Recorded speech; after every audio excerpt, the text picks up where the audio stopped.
Hello everyone, it's your girl BeeSparrow, Buzz Tweet Radio, reporting to you on the latest Jeffrey Epstein news. I have been following this story for some time now, and the latest is that his autopsy, it was found that he had broken hyoid bone in his neck. So let's get right to this because this is very interesting.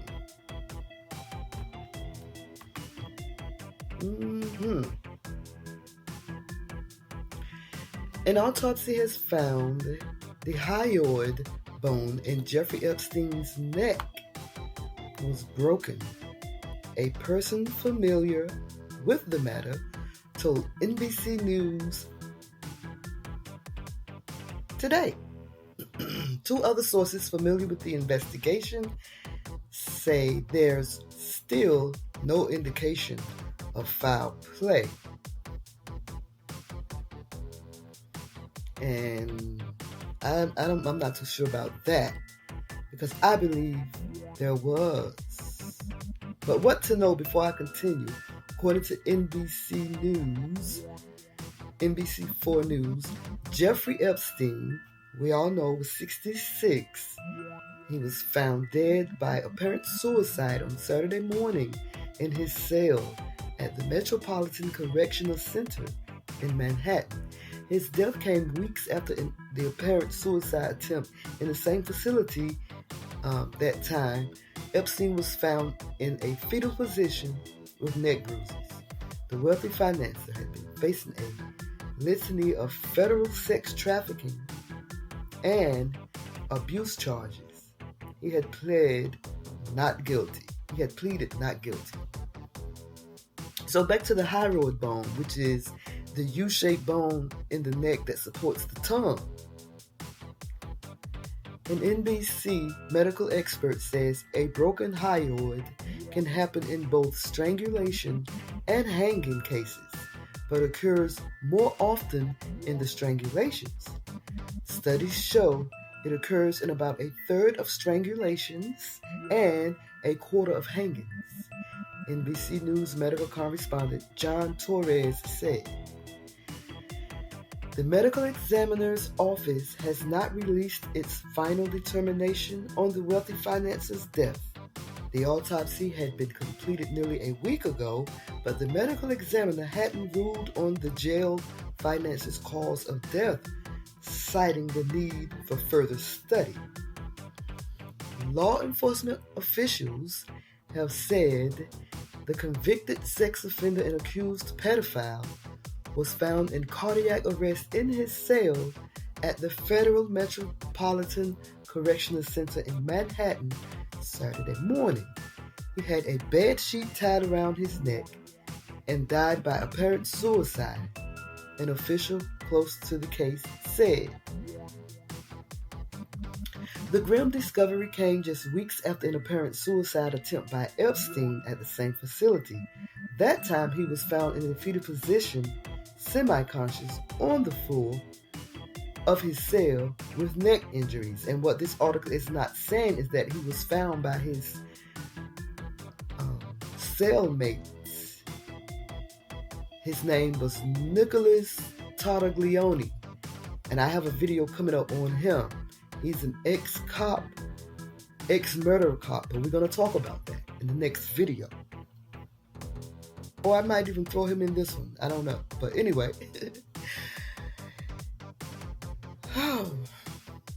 So, Epstein's death has shined a global spotlight on alleged deficiencies within the federal prison, which houses some of the nation's most notorious inmates, including Joaquin El Chapo Guzman and former Trump campaign chair Paul Manafort.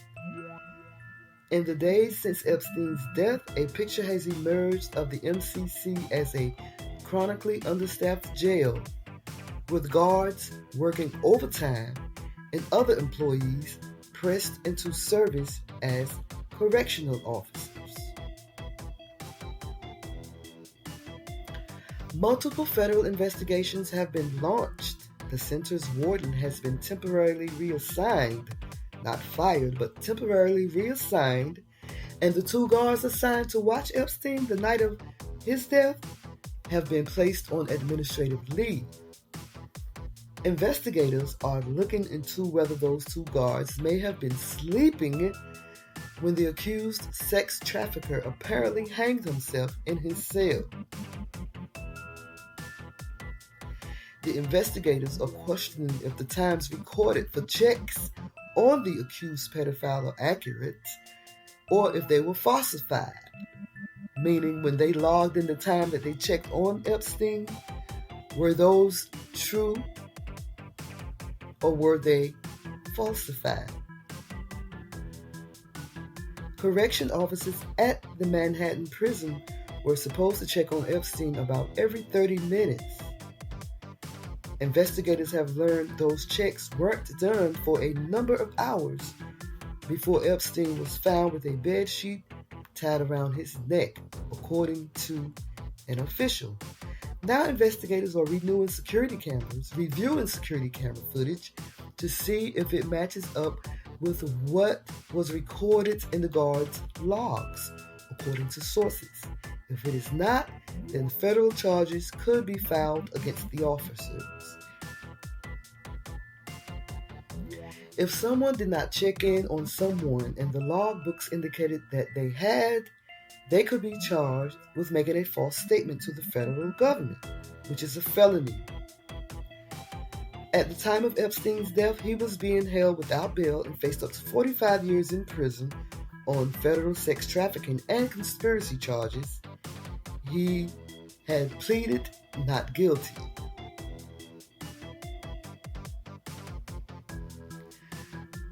U.S. Attorney General William Barr, who ordered the reassignment of MCC's warden and the leave of the 2 guards, has pledged a thorough investigation. He pledged to get down to the bottom of what happened, and he says there will be accountability. Federal prosecutors have shifted their focus on possible charges against anyone who assisted or enabled Einstein in his alleged sex crimes. Agents searched his private island home off the coast of St. Thomas in the Caribbean in their quest for evidence, and Barr had a message for any potential accomplices. Let me assure you that this case will continue on against anyone who was complicit, Barr said in a law enforcement conference in New Orleans. The victims deserve justice, and they will. And so, that is the latest, the information from the autopsy results. Speaking of the hyoid bone,